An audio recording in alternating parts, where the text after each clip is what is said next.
ಕೀರ್ತನೆ 2. ಅಭಿಷಿಕ್ತನ ಅಧಿಪತ್ಯ.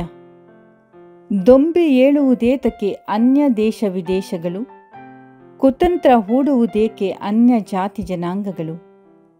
ದೇವನಿಗೂ ಅವನಭಿಷಿಕ್ತನಿಗೂ ವಿರುದ್ಧವಾಗಿ ನಿಂತಿಹರು ನೃಪರು ಸಮರ ಸನ್ನದ್ಧರಾಗಿ, ಸಮಾಲೋಚಿಸಿಹರು ಸಚಿವರು ರಹಸ್ಯವಾಗಿ.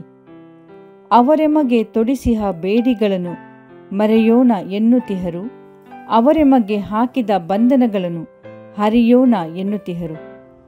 ಪರದಲ್ಲಿ ಆಸೀನನಾಗಿಹ ಪ್ರಭು ನಗುವನಿದಕ್ಕೆ, ಗುರಿ ಮಾಡದಿರನು ಇವರೆಲ್ಲರನ್ನು ಪರಿಹಾಸ್ಯಕ್ಕೆ. ಅನಂತರ ಸಿಡಿದೆದ್ದು ಹೀಗೆಂದು ನುಡಿವನು, ನಾನೇಮಿಸಿದ ಅರಸನನ್ನೇ ಸ್ಥಾಪಿಸಿಹೆನು, ಸಿಯೋನ್ ಶ್ರೀ ಶಿಖರದಲ್ಲೇ ಅವನನ್ನು ಇರಿಸಿಹೆನು. ಈ ಪರಿ ಕೆರಳಿ ಕಳವಳಗೊಳಿಸುವನು ಅವರನ್ನು. ಕೇಳಿರಿ ದೈವಾಜ್ಞೆಯನು, ಆತನು ಎನಗಿಂತೆಂದನು, ಈ ದಿನ ನಾನಿನ್ನ ಹಡೆದಿಹೆನು, ನೀನೆನಗೆ ಮಗನು.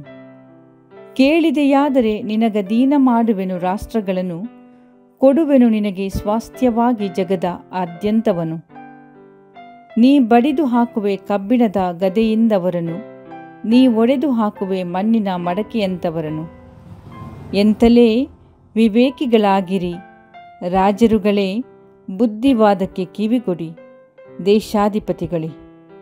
ಭಯಭಕುತಿಯಿಂದ ಪ್ರಭುವಿಗೆ ಸೇವೆ ಮಾಡಿರಿ, ನಡುಗುತ್ತಾ ಆತನ ಪಾದಪೂಜೆ ಮಾಡಿರಿ. ಇಲ್ಲದಿರೇ ಭುಗಿಲೆದ್ದೀತು ಆತನ ಕೋಪಾವೇಶ, ಮಾರ್ಗ ಮಧ್ಯದಲ್ಲೇ ಕಾದಿರಬಹುದು ನಿಮಗೆ ವಿನಾಶ. ಆತನನ್ನು ಆಶ್ರಯಿಸುವವರಿಗಿದೆ ಸೌಭಾಗ್ಯ ಸಂತೋಷ.